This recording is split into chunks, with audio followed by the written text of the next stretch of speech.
So magandang araw mga kapadyak. Ngayon, tatry natin kung gaano ka bike friendly yung kalsada dito sa Bacoor papuntang Makati. At dito sa side na to, palaging nire-recommend sa akin ng maps kung saan may shortcut daw dito. So hindi ko pa nasusubukan. Itatry natin sundin yung maps kung talagang makaka-shortcut tayo dito. So pinapasok niya tayo dito sa may maliit na kalsada. And parang medyo delikado pero try lang natin kung talagang makaka-shortcut tayo dito. So eto, liko daw dito. Turn right, then turn left. So medyo mapansin ko parang pinapapunta niya tayo sa ilog. And siguro may hanging bridge dito na pwedeng daanan para tumawid dun sa kabilang kalsada.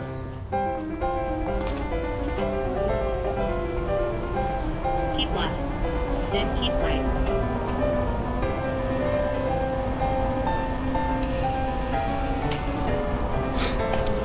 So keep left and then turn right. At napansin ko parang dead end na. Okay. So dito niya tayo gustong padaanin. Pero sa ngayon, medyo mataas yung tubig. So check natin kung pwedeng dumaan. And medyo mataas ngayon tubig ditong part. So madulas to for sure. So wala tayong choice kundi bumalik muna. And then bye-byein yung dating daan.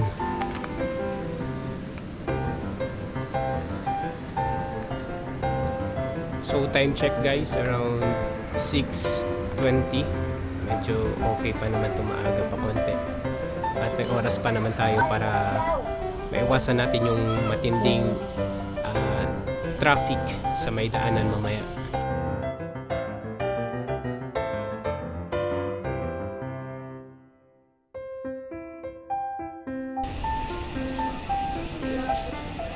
Keep left, then keep right.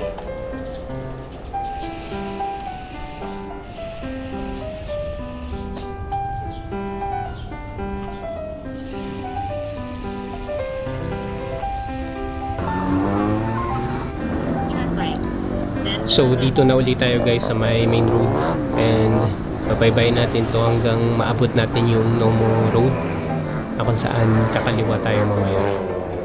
And this time guys, tandaan nyo lagi pag nagbabike commute kayo, dapat lagi kayong may baong pasensya. At habaan nyo pa yung pasensya na yan kasi iwasan nyo yung road rage sa kalsada.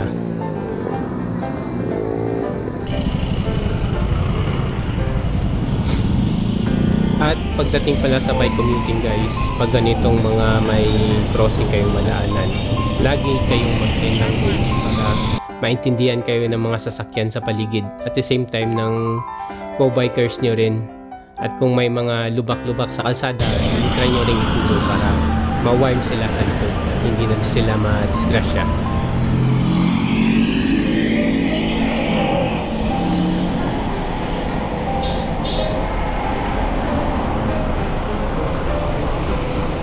At yun nga, medyo abot tanaw ko na yung bridge kanina na nakita ko sa kabila. And siguro ito na yung babaybayin natin. Siguro magandang shortcut nga kanina yung itinuro sa atin ng maps. Pero hindi lang tayo makatawid kasi medyo mataas yung tubig. And for now, medyo okay naman pagdating sa may kalsada. Pag itong kalsada yung binabaybay mo, for sure hindi ka masyado matraffic kasi konti lang yung sasakyan at hindi nila masyadong kinakain yung gilid. Kumbaga meron pa rin silang space na binibigay para sa mga bikers, pero nandito sa mga nakapark and nakatambay lang sa gilid ng kalsada ng mga sasakyan, medyo mahirap kung medyo maraming sasakyan na rin na tumadaan.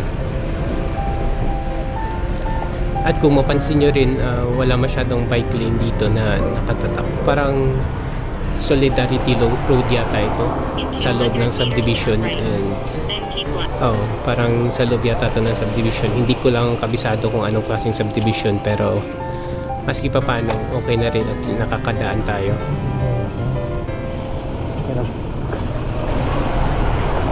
in 200 meters turn right, then keep left.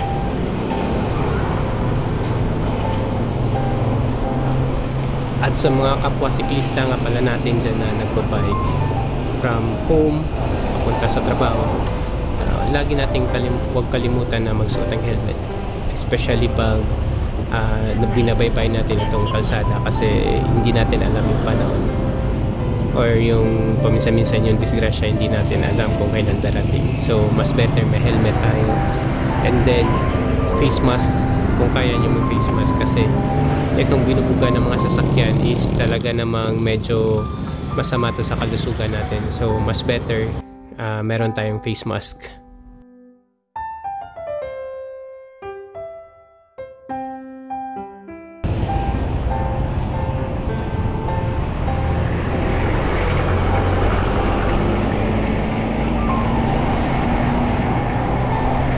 And time check ulit guys, around 7 AM. Hindi ko na alam kung saan ako pinapadaan nitong maps, pero so far so good. Medyo marami ng tricycle at sasakyan, pero nakakalusot pa naman, and hindi naman masyadong malubak yung mga daanan dito. Wala pa rin ako nakikitang bike lane, pero okay pa naman, kaya pa naman. Hanggat may paraan, gawa na lang ng paraan, just like madaan dito sa taas para mapabilis natin yung biyahe natin. At isa pa pala guys, ito yung pinakaayaw ko pag nagbabike commute, itong mga basa pag dating sa daan. Kasi pag kung mabilis yung takbo mo or nagme-maintain ka ng speed, tatalsik yan lahat sa damit mo, and kailangan mo talaga maski pa paano maglinis pagdating doon sa may office bago pumasok. Pero at the same time, naka-exercise ka naman at saka may baon ka namang damit, so okay lang yan. Importante makadating ka sa trabaho ng safe, dahan-dahan lang, condition lagi yung mga preno nyo guys pagdating sa may bike, and for sure hindi kayo madidistress. At nakita ko na rin yung bike lane, hindi ko na alam kung part pa to ng Las Piñas or somewhere, pero at least may bike lane na tayong babaybayin. At pag dito tayo sa loob ng bike lane, makakasigurado tayo na medyo may laban tayo dito, although medyo marami tayong kasama. Pero pagdating sa bike commuting, ganyan talaga guys, hindi nyo may iwasan yan, kasi iayaan nyo nang i-share natin yung bike lane sa kanila. So pabayaan na lang natin sila, iwas na lang tayo, and as much as possible hand signal para maiwasan natin yung disgrasya.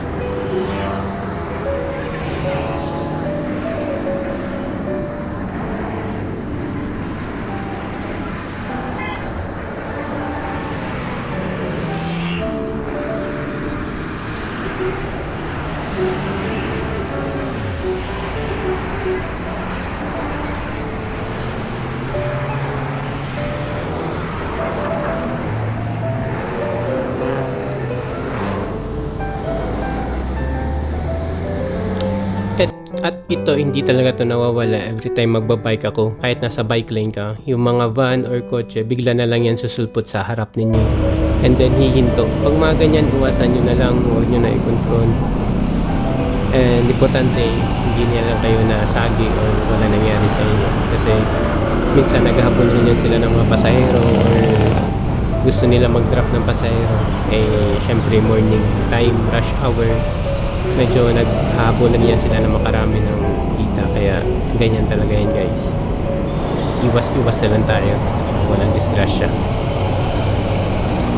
At pag may mga nakasalubong tayong mga nagbabike commute rin, katulad natin, batiin natin kahit isang patingting lang, tapos good morning, okay na yan.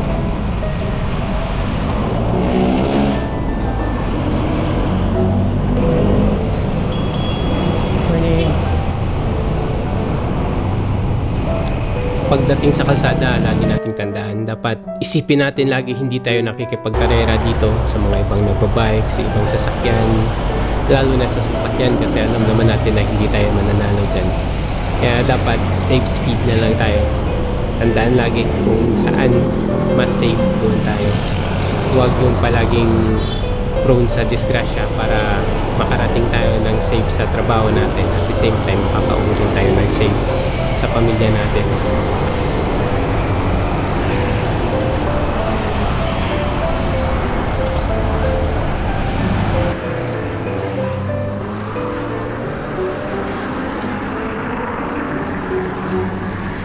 So katulad nito guys, merong nakaharang na truck ng basura sa harap natin. So i-anticipate na kaagad natin yung mga sasakyan sa likod natin and mag-overtake na lang tayo ng safe.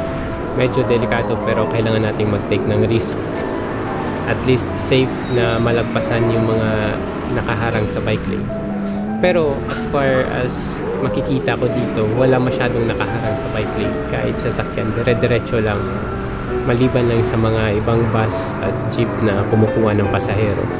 So mga ganyan, iwasan lang naman natin yan and then balik na naman tayo sa bike lane. Tapos ito rin pala yung mga tao na tumatawid, medyo ingat lang rin kayo konti kasi minsan nagmamadali rin silang sumakay, baka mabangga, delikado rin.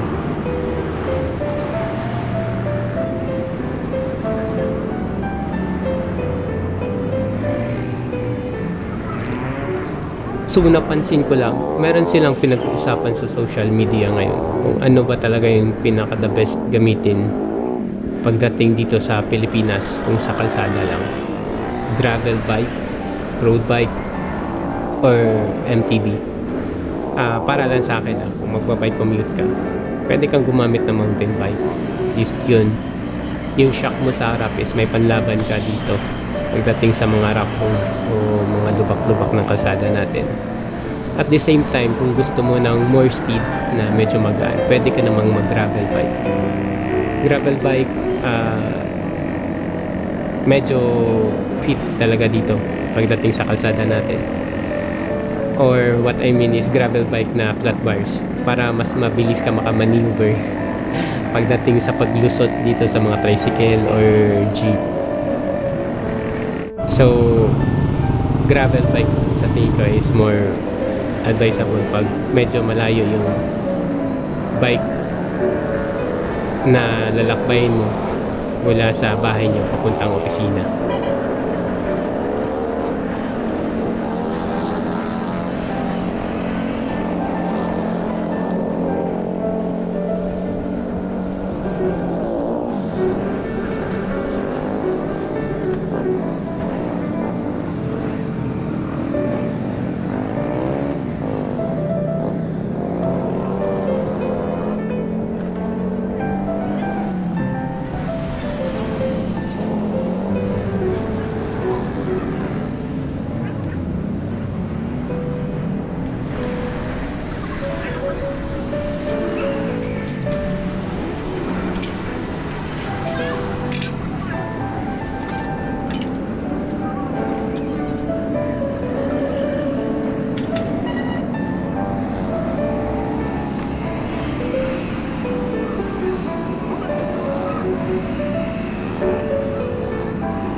So time check again around 7:20 and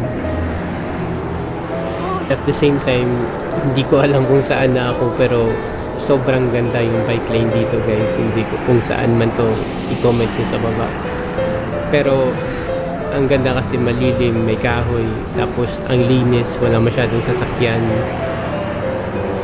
walang mga nakaharang. Ang sarap siguro mag-bike dito weekend. Tatry ko sa susunod.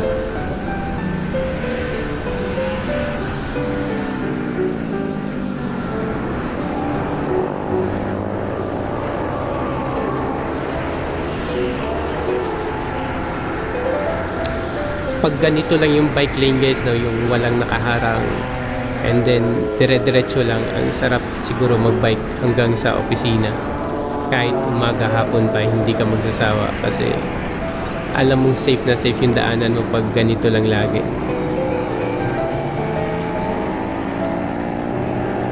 At yun lang, dito sa part na to meron ng mga nakapark na motor. And at least hindi naman sila pumapagitna maliban dito sa iba na to. So tayo na lang mag-adjust. Labas na tayo konti. And then napadpad na tayo dito sa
At paglik ko dito sa may roundabout na to dito sa airport, dito na ako napadpad sa palengke ng Baclaran.